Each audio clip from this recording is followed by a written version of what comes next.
Alhamdulillahilladzi anara quluba ibadihil muttaqin bi nuri kitabihil mubin wa ja'ala al-Qur'ana shifaa'an lima fis sudur wa hudan wa rahmatan lil mu'minin. Asyhadu an la ilaha illallah wahdahu la syarika lah wa asyhadu anna Muhammadan abduhu wa rasuluhu alladzi la nabiyya ba'da amma ba'd. Allahumma anfa'na bima 'allamtana wa 'allimna ma yanfa'una wa zidna 'ilman.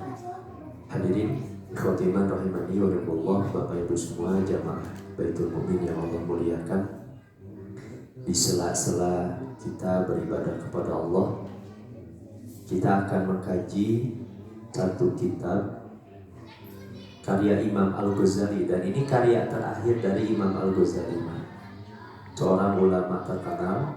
Karya-karyanya sudah banyak memberikan pengaruh kepada pemikiran-pemikiran umat Islam. Nah, karya yang terakhir ini nama kitabnya Minhajul Abidin. Minhaj itu sederhananya peta perjalanan ibadah. Minhaj itu kita bisa bahasakan sederhana dengan istilah kurikulum. Jadi ada langkah-langkah bagaimana kita menyempurnakan ibadah-ibadah kita. Nah, beliau menulis karya ini adalah karya terakhir setelah karya monumentalnya Ihya Ulumuddin. Jadi ini khotimah. Nah, insyaallah maka di beberapa pertemuan ke depan kita akan semoga bisa mengkhotamkan, Pak, meskipun tentu tidak mengkhotamkan dalam artian seluruhnya, karena tentu kitab ini tidak akan terbahas semuanya dalam berapa hari lagi, Pak, kita Ramadan. Jadi 10 kene ya. Berarti kita sini masuk 23. Ini malam nanti masuk 24. Jadi ya 6 pertemuan lagi lah. Dan itu pun terpotong nanti dengan gerhana, ya. Nanti apakah mau dipindahkan lagi ke sore, nanti tergantung musyawarahnya, ya. Nah, ini tinggal hanya 6 atau 7 pertemuan kita akan membahas ini. Dari 400 halaman saya sudah buat ringkasannya.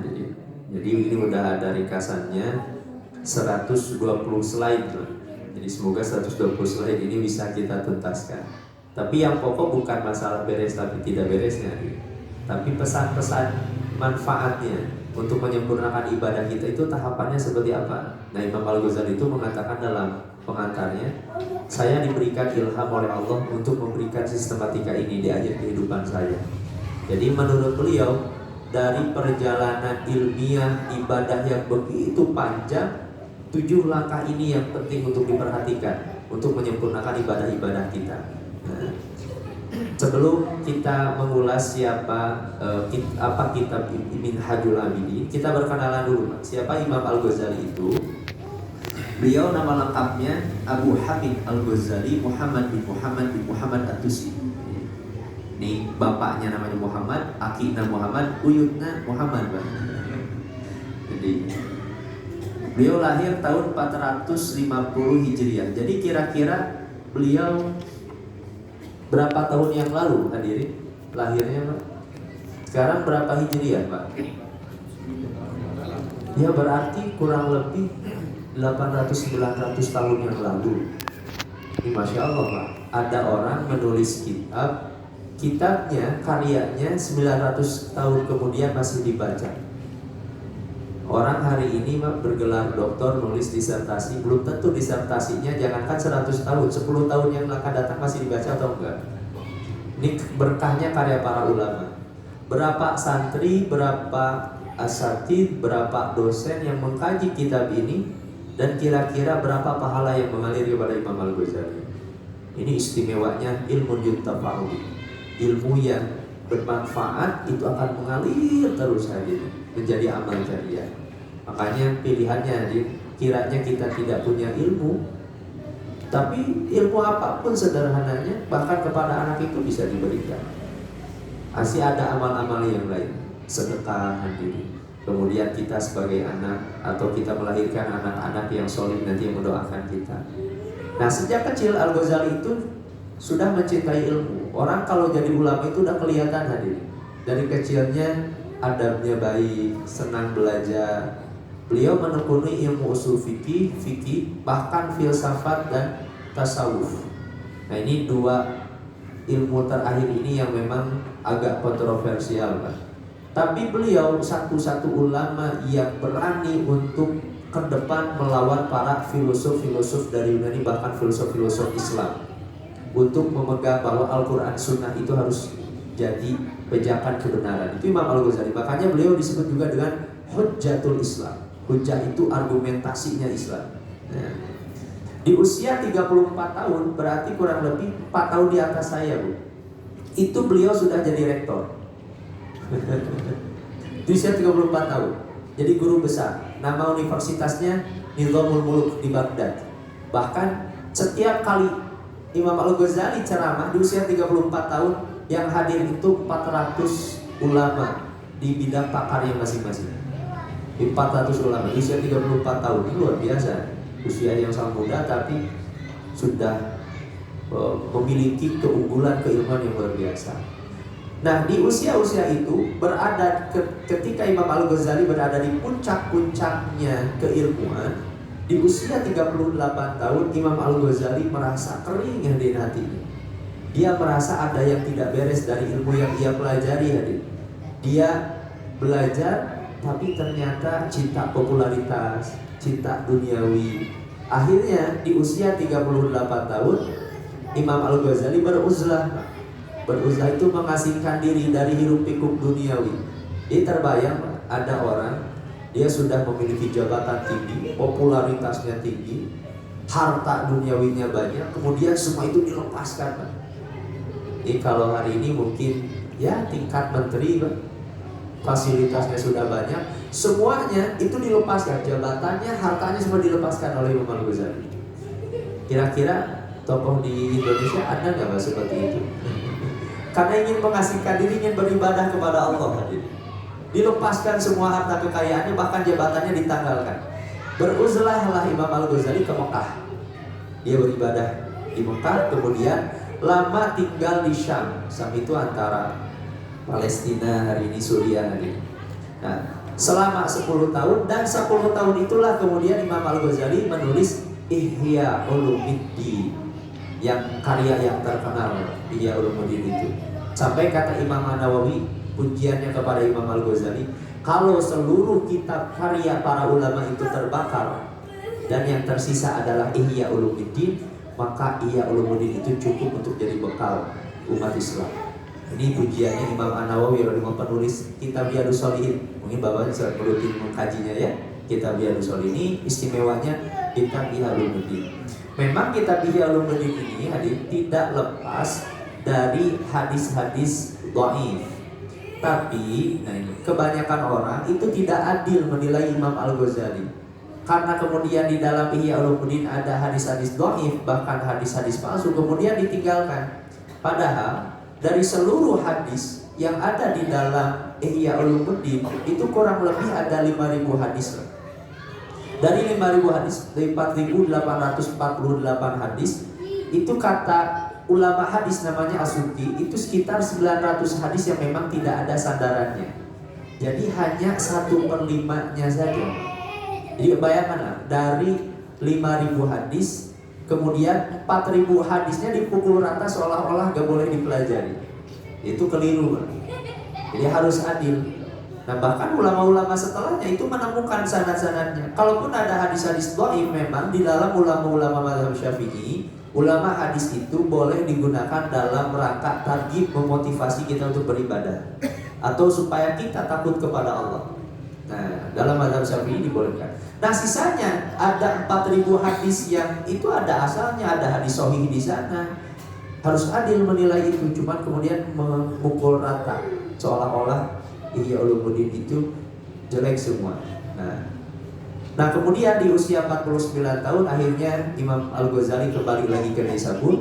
Di akhir hidupnya itu Al-Ghazali banyak menghabiskan waktunya untuk berinteraksi dengan Al-Quran, sholat, beribadah di saum, dan mempelajari hadis Bukhari dan Muslim.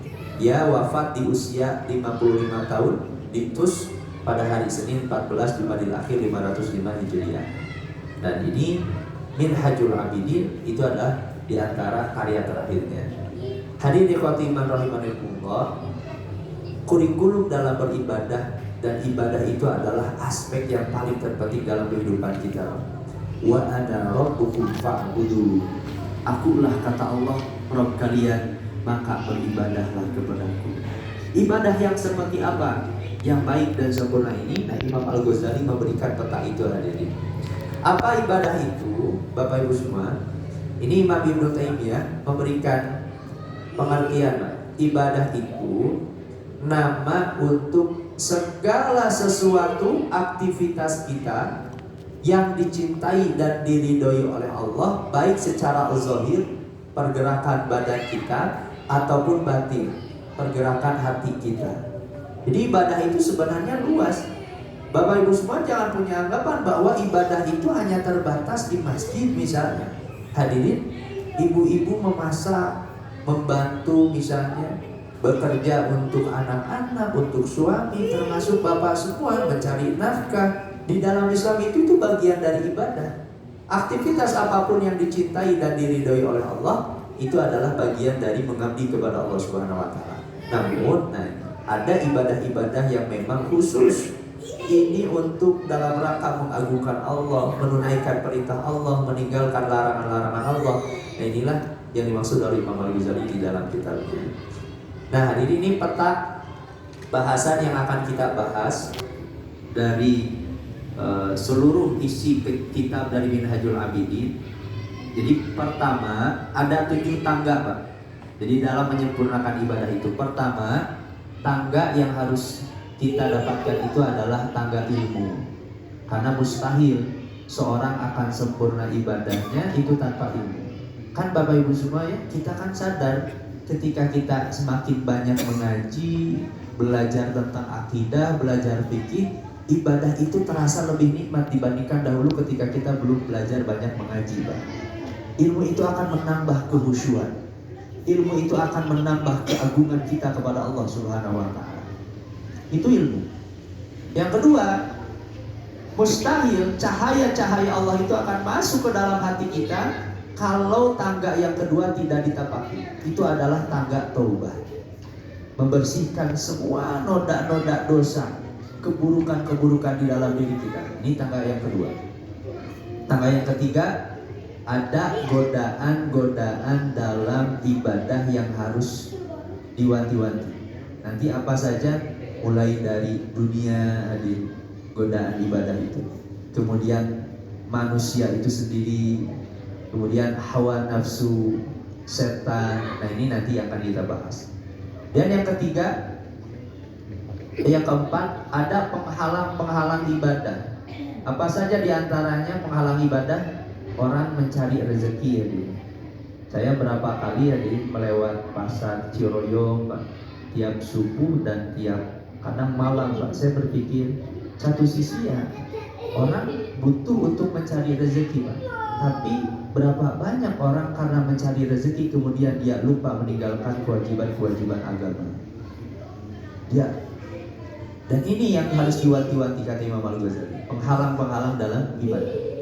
Naik ke tangga yang kelima, nanti pendorong dalam ibadah.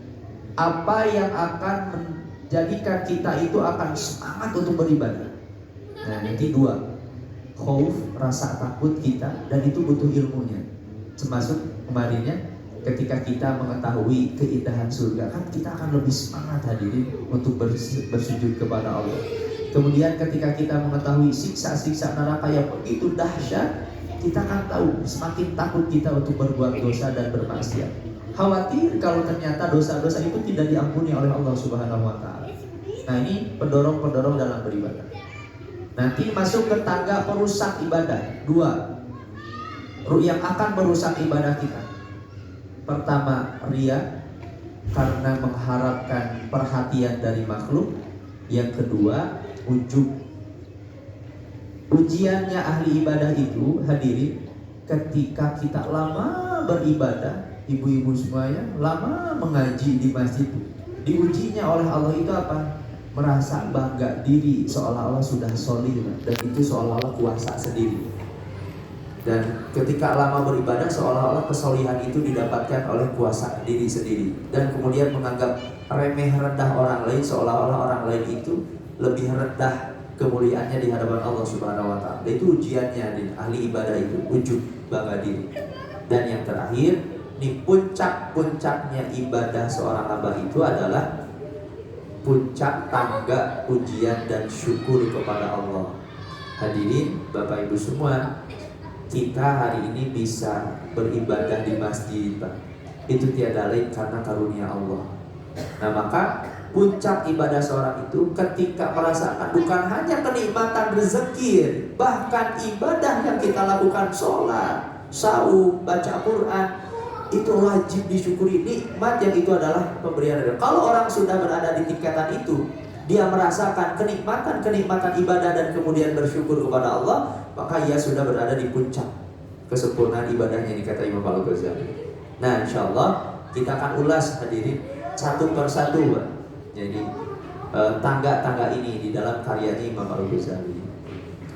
Bapak Ibu semua yang dimuliakan oleh Allah, nah ini teks aslinya, Pak, terkait tangga-tangganya. Jadi saya sederhanakan tadi, mulai aqobatul ilmi, ada aqobatul taubat, aqobatul awaiq tadi ya, godaan-godaan, sebutnya al-awaiq oleh Imam Al-Ghazali. Ada al-awarid, penghalang-penghalang, ada al-bawa'is. Al-bawa'is itu pendorong-pendorong ibadah.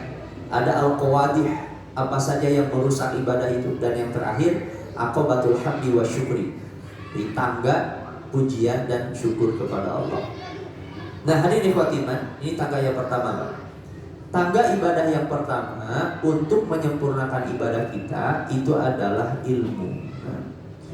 Cukup ayat ini, hadir. Mulianya ilmu, Bapak Ibu semua belajar, mempelajari, memahami sesuatu, membaca terjemah ayat Al-Quran, difahami tafsirnya, hadir.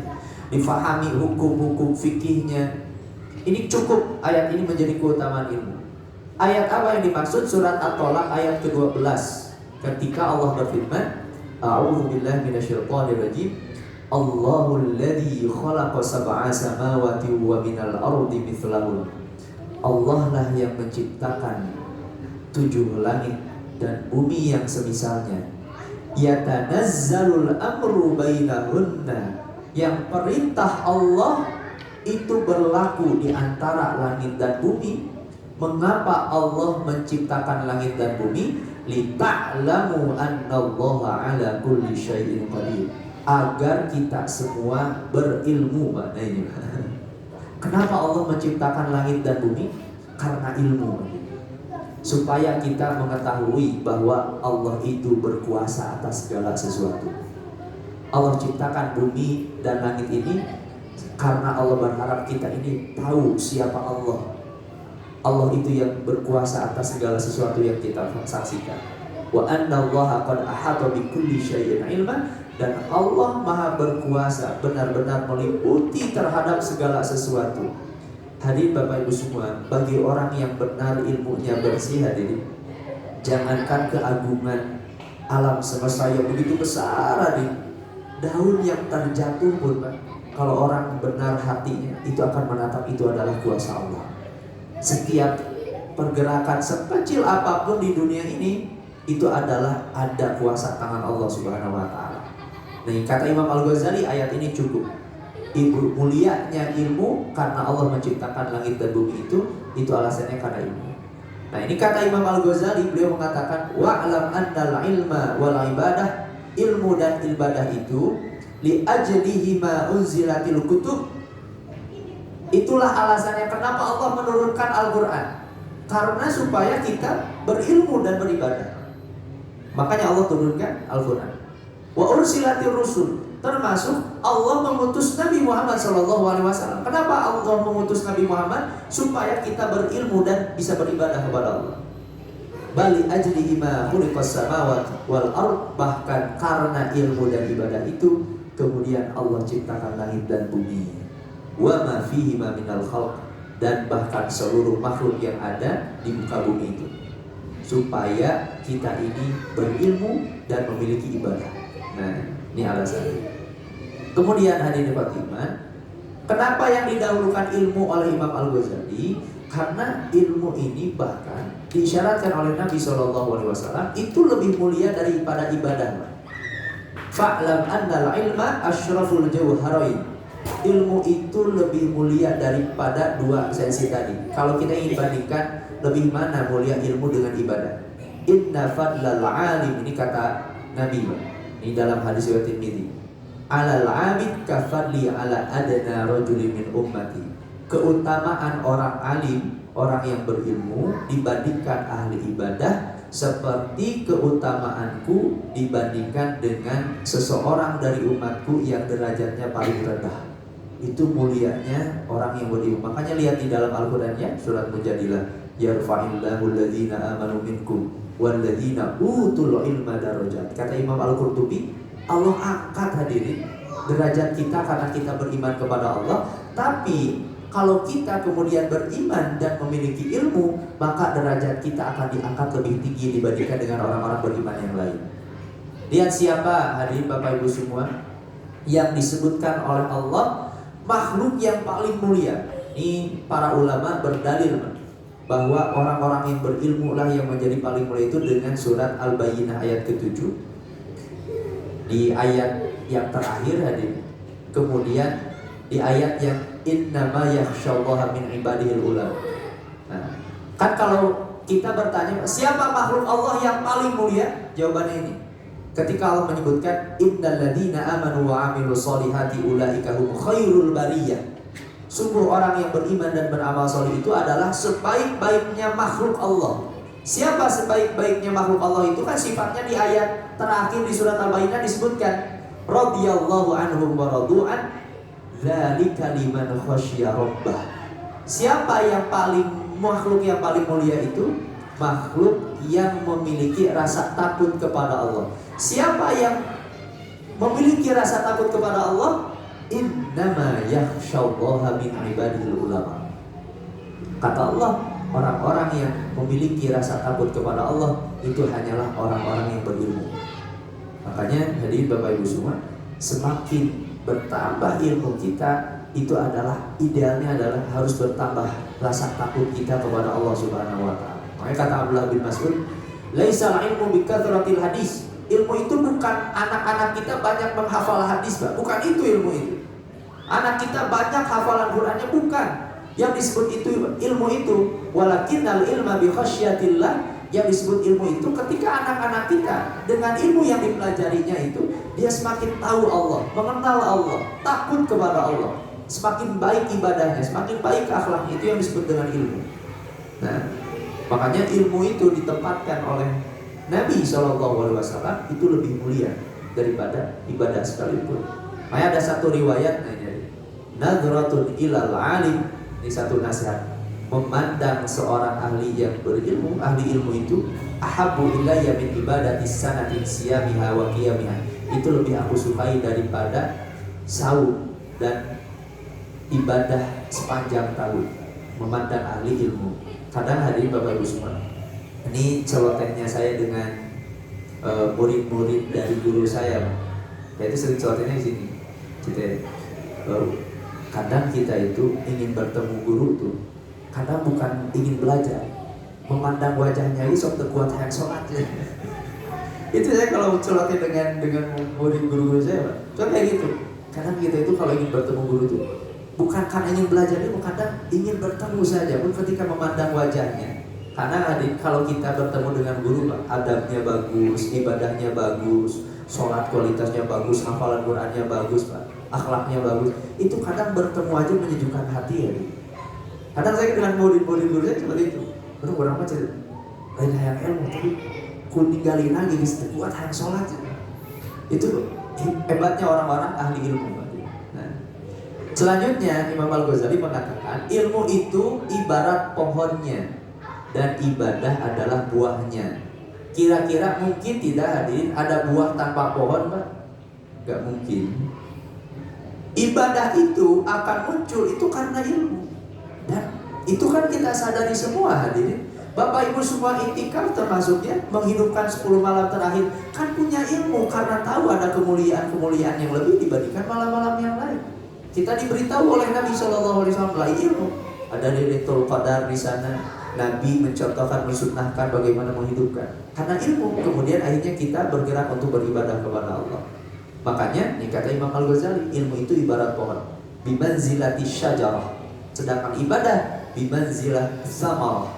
Ibadah itu seperti buahnya. Makanya kalau ada orang hadirin berilmu, dia belajar akademik jenjang S1, S2, S3, semakin tinggi jenjang akademiknya, tapi semakin jelek ibadahnya, hakikatnya dia seperti pohon yang tidak berbuah.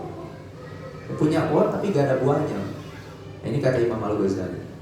Walakinnal intifa' innama yahsulu bi thamaratiha. Manfaatnya sebuah pohon itu akan didapatkan karena ada buah-buahnya yang terlahir dari pohon itu.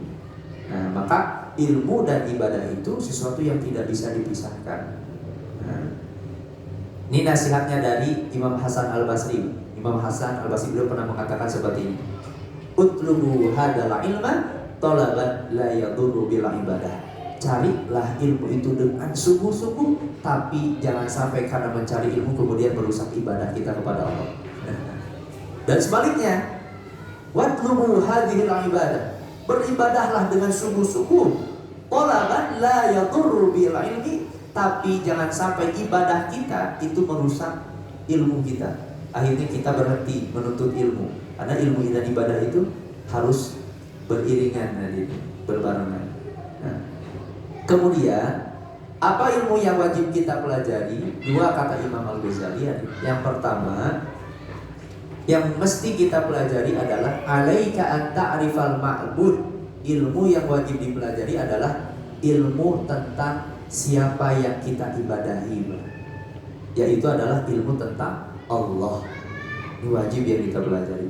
Siapa Allah, asma-asmanya, sifat-sifatnya. Hadirin, kalau kita mengenal betapa indahnya sifat-sifat Allah Subhanahu wa Ta'ala, kiranya kita tidak akan pernah merasa kosong.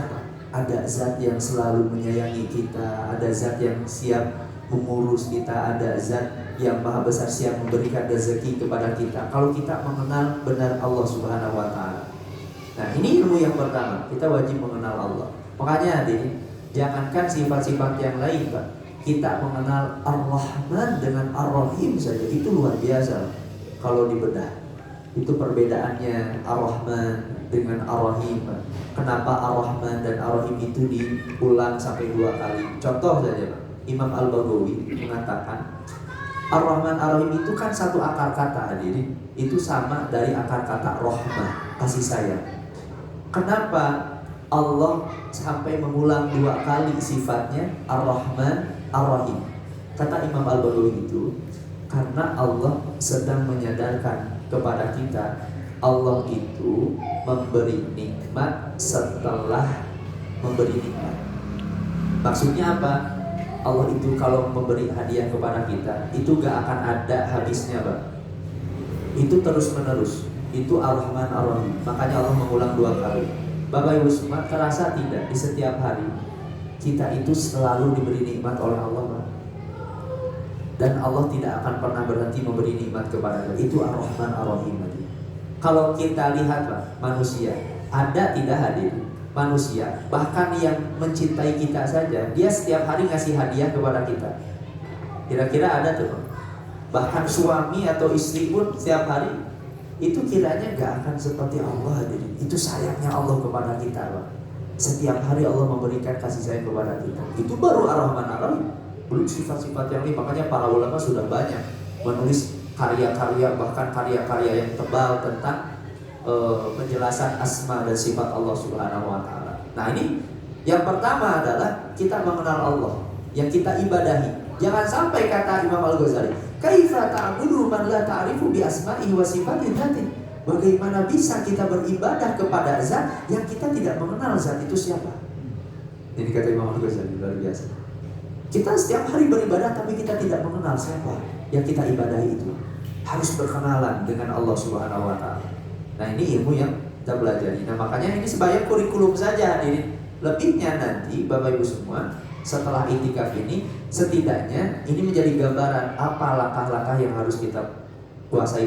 Pertama tadi kita harus punya ilmu untuk ibadah. Ilmu apa yang harus pelajari? Nanti berarti kita harus banyak mempelajari ilmu terkait dengan sifat-sifat Allah. Siapa Allah itu? Bagaimana asma? Bagaimana kasih sayangnya? Bagaimana kekuasaannya? Kita kenali Allah Subhanahu dengan detail. Itu yang akan menguatkan ibadah kita. Ketika kita bersujud dan kita benar-benar mengenal siapa yang kita sujudi itu. Nah, ini kata Imam Al-Ghazali.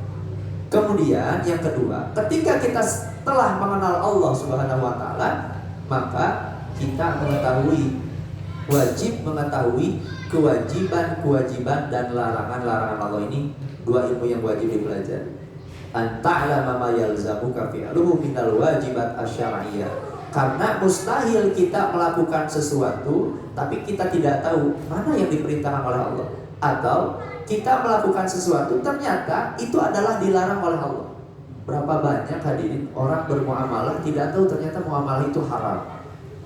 Berapa orang melakukan satu praktek ibadah yang mungkin tidak diketahui ternyata itu tidak diperkenankan dalam syariat. Nah, makanya langkah yang kedua itu adalah mengetahui kewajiban-kewajiban apa saja yang diperintahkan oleh Allah. Ini berkaitan dengan syariah, Pak. Nah, maka penyempurna ilmu itu tadi, kalau mengenal Allah itu bidang ilmunya adalah akidah, maka ini kepentingannya pakar akidah. Yang kedua, kalau mengenal tentang kewajiban dan larangan, ini maka berkaitan dengan syariah, ilmu fikih yang berperan dalam hal ini. Kemudian hadirin khotimah, apa tujuan dari menuntut ilmu? Ini ada nasihat dari Ali bin Abi Thalib radhiyallahu anhu, menantunya Nabi sallallahu alaihi wasallam. Kata Ali bin Abi Thalib, dia pernah mengatakan, "Ma yasurruni allau mittu tiflan wa udkhiltul jannah." Aku sangat sekali tidak bahagia, kata Ali bin Abi Thalib, kalau aku sejak kecil sudah meninggal. Jadi Pak, waktu kecil kemudian sudah meninggal, kemudian dimasukkan ke surga, itu Ali itu gak bahagia. Aku sangat tidak bahagia kalau aku ditakdirkan oleh Allah sejak kecil gitu, aku sudah meninggal, kemudian aku dimasukkan ke surga oleh Allah. Walam akbar fa'arifa rabbi. Sedangkan aku belum pernah merasakan masa dewasa, kemudian aku mengenal Allah Subhanahu wa taala. Aku lebih baik dewasa, tumbuh dewasa dan mengenal Allah daripada aku meninggal sejak kecil dan masuk surga. Itu kan Ali bin Abi Thalib. Karena mengenal Allah itu nikmatnya luar biasa, Pak. Bapak Ibu semua hari ini mengetahui, hadir mengenal Allah setidaknya meskipun masih jauh, tentu kita sadar ya, ilmu yang masih belum kita pelajari. Tapi kan kita mengenal Allah itu tuh nikmat luar biasa, hadir. Kita tahu siapa yang menciptakan alam semesta ini, hadir, yang mengurus kita, yang memberi rezeki kita, yang menurunkan Al-Quran, yang menurunkan syariat, yang menurunkan agama yang mulia. Itu nikmat yang agung. Makanya kata Ali bin Abi Thalib tadi, aku sangat tidak senang kalau sejak kecil aku sudah meninggal kemudian masuk surga, sedangkan aku tidak pernah merasakan masa dewasa kemudian aku berkenalan dengan Allah Subhanahu wa taala. Fa inna a'laman nas billah. Orang yang paling berilmu itu, kata Ali bin Abi Thalib, asyaddu ilmu lahu khasyatan. Orang yang paling takut kepada Allah itu orang yang berilmu. Maka untuk meraih rasa takut itu butuh proses yang tidak sebentar. Wa aktsaruhum ibadatan. Orang yang paling berilmu itu adalah orang yang paling banyak ibadahnya. Wa ahsanuhum fillahi nasihatan. Dan orang yang paling berilmu itu adalah orang yang paling tulus kepada Allah Subhanahu wa taala. Wa ahsanuhum nasihah. Nasihah itu sebenarnya murni, itu nasihat itu secara bahasa itu orang yang paling tulus kepada Allah. Ini kata Ali bin Abi Thalib. Apa ilmu yang bermanfaat ini? Nah, ini ada satu riwayat, satu waktu Allah Subhanahu wa taala memberikan wahyu kepada Nabi Daud alaihissalam. Ya Daud, ta'ala wal ilma an-nafi. Hei Daud, pelajarilah ilmu yang bermanfaat. Kemudian Nabi Daud ketika mengadu, Ilahi wa mal ilmu nafi. Ya Allah, apa ilmu yang bermanfaat itu? Nah, kemudian Allah berfirman, anta arifa jalali wa azamati wa kibriyai. Ilmu yang mengantarkan seseorang mengenal keagungan Allah, kemuliaan Allah, kesombongan Allah. Kayak dulu Pak, saya di pesantren guru astronomi saya. Ini riwayat dari guru-guru saya, termasuk Ustaz Ansarudin Rabbani, pernah cerita. Dulu ada seorang guru ilmu falak di pesantren Pajagalan, Pak. Namanya Ustadz Suryadi kalau tidak salah. Jadi kalau di kelas itu selalu memulai, Pak, ditanya, "Hei anak-anak, itu kalian belajar ilmu falak untuk apa?" Itu anak-anak acuh, Pak. Untuk tahu planet, anak-anak itu. Kemudian ada yang ngacu, untuk mengetahui waktu sholat, Ustaz. Kemudian kata Ustaznya, buat apa kalian cuman kalau ingin mengetahui waktu sholat? Ini kalender udah ada, katanya. Udah ada ilmu falak. Kemudian ya jawaban beliau, nih tujuan kalian belajar ilmu falak itu agar kalian semua mengenal keagungan Allah. Allah mengatur waktu secara rutin hadir. Dan ini harusnya Bapak Ibu semua, ilmu-ilmu pengetahuan yang anak-anak kita pelajari di kampus-kampus itu harus terhubung dengan Allah Subhanahu wa Ta'ala. Yang sayangnya karena pengaruh sekularisasi yang begitu kuat, Pak, sehingga ilmu pengetahuan kita terpisah dari agama. Makanya jangan heran kalau anak-anak kita, ini mohon maaf, yang belajar di ilmu umum, Pak, yang ini kan pengaruh sekuler sekali hadirin, ilmu umum dan ilmu agama. Padahal dalam Islam itu gak ada, Pak, ilmu umum dan ilmu agama. Dalam Islam itu gak ada. Matematika, fisika, kimia, kedokteran, astronomi itu ilmu agama dalam Islam. Umat Islam penting mempelajarinya. Makanya gak ada ilmu umum. Anak-anak kita belajar kedokteran itu ilmu agama. Hadirin. Yang ada itu nanti Imam Al-Ghazali dalam Ihya Ulumuddin itu fardhu ain dan fardhu kifayah. Mana ilmu-ilmu yang wajib setiap individu itu dipelajarinya? Terkait tadi ilmu tentang Allah itu wajib semua orang tahu, umat Islam itu. Ilmu tentang kewajiban itu wajib. Yang kedua, ilmu fardhu kifayah yang kalau orang sudah ada yang menggeluti bidang itu, maka yang lain gugur, tidak usah. Kalau dalam satu kampung sudah ada jadi dokter, nggak semua harus jadi dokter. Cukup kan dokternya. Maka gugur kewajiban untuk menjadi dokter itu karena sudah diwakili. Itu fardhu kifayah namanya. Men sekularisasi sekali. Makanya wajar kalau misalnya anak-anak kita belajar tentang fisika, Pak, semakin mendalam ternyata dia tidak semakin menemukan Allah Subhanahu wa Ta'ala. Karena tidak disatukan, ini pengaruh kuat, Pak. Ini bahasa nantilah saya terkait dengan bagaimana pengaruh sekularisasi pendidikan. Ini diantara fokus kami Bapak Ibu semua. Saya belajar selama 1 tahun di Gontor, Pak. Saya ikut program kaderisasi ulama di Gontor. Di antara fokusnya adalah bahasan tentang tantangan sekularisasi pendidikan. Ini seolah-olah terpisah agama dengan ilmu pengetahuan ini. Seolah-olah agama, Quran dan Sunnah itu tidak punya kontribusi dalam bidang politik, dalam pendidikan, dalam ekonomi. Padahal Islam itu punya cara pandang dalam ekonomi, politik, pendidikan. Nah, ini yang harus dihadirkan oleh anak-anak muda hari ini, Pak. Bahwa anak-anak muda Islam harus percaya diri bahwa Islam punya konsep politik yang sempurna. Islam punya konsep ekonomi yang sempurna. Makanya lihat hadirin, konsekuensinya dalam bidang politik saja. Politik barat itu bertujuan untuk bagaimana meraih kekuasaan setinggi-tingginya. Tidak peduli apakah itu jalannya, seninya seperti apa, Pak. Harus seninya harus nyuntrungkeun batur. Harus seperti apa, itu gak peduli. Sedangkan di dalam Islam jauh sekali tujuan berpolitik di dalam Islam. Di dalam Islam itu siasat itu bagaimana mengatur masyarakat menjadi sejahtera. Bukan ingin meraih kekuasaan, itu jauh sekali, sudah beda nih. Nah ini pengaruh. Nah makanya ilmu yang bermanfaat itu apa? Ilmu yang semakin mengenalkan keagungan Allah Subhanahu wa Ta'ala. Kita semakin kenal kesempurnaan Allah. Wa kamala qudrati, seorang semakin mengenal kesempurnaan kehendakku ala kulli syai', terhadap segala sesuatu.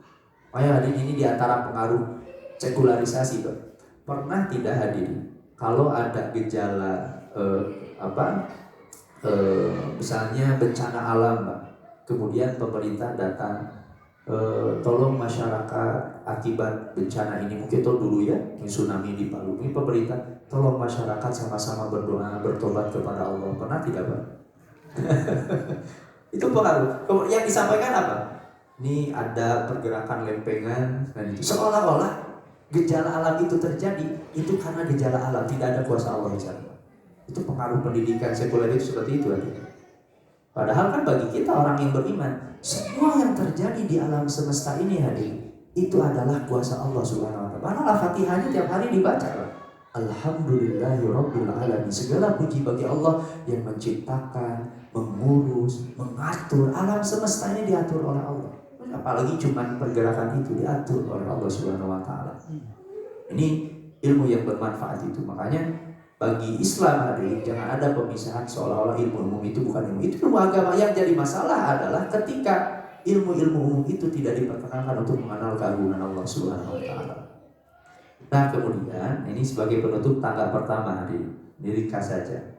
Kata Imam Al-Ghazali, in amilta bi'ilmika, kalau kemudian dari ilmu-ilmu yang kita pelajari ya hadirin, kita mengenal Allah, aduh nikmat sepertinya Pak. Makanya wajar di hadis Bukhari kan kata Nabi, innalillahi tis'ah wa tis'ina isman. Allah itu memiliki 99 nama. Faman ahsoha, siapa yang ahso itu bukan hanya menghafal Asmaul Husna. Kata para ulama, dia memahaminya dengan benar, termasuk menghafalnya. Kemudian dia mengamalkan nama-nama Allah. Ini yang sulit Pak. Bagaimana kita mengamalkan sifat Ghafur Allah? Itu bukan hanya sebatas Allah Ghafur, bukan hadirin. Tapi mengamalkan itu, Allah itu berapa kali orang bermaksiat kepada Allah, Allah hadirin siap mengampuni hamba. Harusnya kita pun seperti itu kepada manusia. Urang makan tekau tetangga jadi hati kesah kali Pak. Ngewana lebih ke 4 tahun hadirin. Padahal kalau ingin kita mengamalkan sifat Ghafur Allah, kalau kita mengenal Allah Ghafur, seharusnya kita amalkan pula sifat Allah dalam kehidupan kita itu. Kita senang memaafkan orang lain, mengampuni orang lain. Lihat hebatnya Ibrahim bin Adham. Ada satu kisah. Satu waktu, hadirin Bapak Ibu semua, Ibrahim bin Adham ketika di satu perjalanan di kepret Pak Cukur namanya, ditempelin oleh seorang tentara. Tentara itu tidak tahu ini seorang ulama. Ibrahim bin Adham ulama besar. Ibrahim bin Adham ketika dipukul ya biasa saja pulang. Keesokan harinya tentara itu datang. Karek ge Pak nu ditampeleng teh kiai gede. Ulama besar yang ditempelin datang kepada Ibrahim bin Adham minta maaf. Minta maaf. Pak Ibrahim, saya minta maaf. Dan itu kata tentara ini, saya tidak tahu kau itu Ibrahim bin Adham. Mana itu? Siul, Pak Santrina datang. Tapi apa jawaban Ibrahim bin Adham? Ini Masya Allah. Ini diantara prakteknya lihat kelembutannya hati seorang ulama. Kata Ibrahim bin Adham, kenapa kamu minta maaf kepada diriku? Justru sejak hari kemarin saya mencari dirimu. Saya ingin berterima kasih kepada dirimu karena perbuatanmu kemarin itu Allah sedang memuliakan diriku. Sejujurnya aku tuh ingin berterima kasih. Gak apa-apa, gak usah minta maaf. Ini hebatnya Pak Ibrahim bin Adham. Kalau ada orang Pak di jalan sampai kurang terus minta maaf, ya segera kumaha Pak? Ini ya, sekali awal saya kemarin yang muncul sekali kan itu. Orang mau begitu Pak. Tapi kan Ibrahim bin Adham bilang, di antara praktek sifat-sifat Allah itu seperti itu kata para ulama. Jadi bukan hanya menghafal namanya. Kalau misalnya Allah tadi, Pak Adil bisa, Allah itu Razzaq, memberi rezeki. Nah kita senang beri orang lain. Nah ini ada bahasan-bahasan yang memang tidak sederhana. Nah Bapak Ibu semua yang dimuliakan Allah, nah itulah tangga pertama Pak. Kesempurnaan ibadah kita itu ditentukan bagaimana ilmu kita. Ilmu mengenal Allah, ilmu terkait dengan mana kewajiban-kewajiban yang harus kita laksanakan, mana larangan-larangan yang harus kita tinggalkan. Dan ini ya untuk sempurna ibadah seperti ini tidak bisa 1 hari 2 hari ini. Butuh waktu yang itu tidak akan terputus kita belajar sampai akhir hayat kita. Andaikan hadirin seluruh pena di dunia ini dikumpulkan Pak, untuk mengetahui tentang sifat-sifat Allah gak akan habis tadi untuk mengenal sifat-sifat Allah Subhanahu wa taala. Baik hadirin Fatimah rahimakumullah, kemudian tangga yang kedua adalah tangga taubat.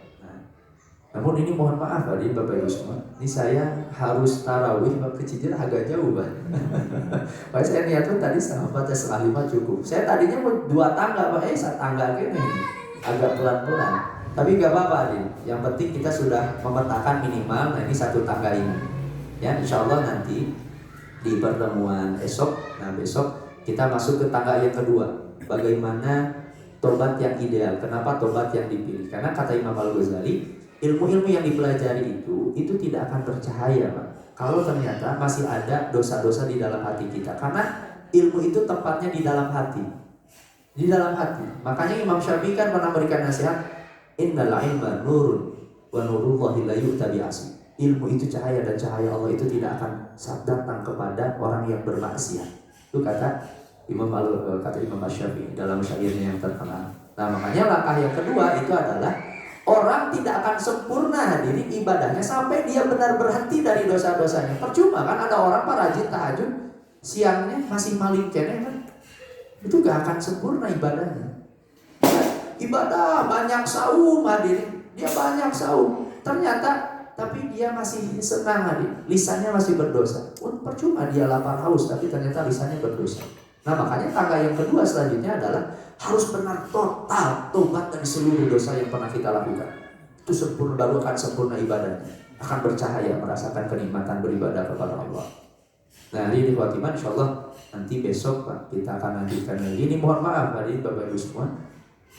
Sebenarnya saya agak khawatir Pak, yang khawatir itu macetnya, macet Pak ini. Itu dekat sebenarnya buat Cijerah ya. Jadi kalau saya pagi itu kesini dekat cuma 20 menit Pak. Masih muda Pak kegeberan kan gimana kata. Itu. Tapi ku macet ya di pagi itu. Jadi kita kemarin pun saya pulang jam 4:30 kemarin sama kan dari sini 4:30 itu pas nyampe ke Cijerah itu pas maghrib. Pas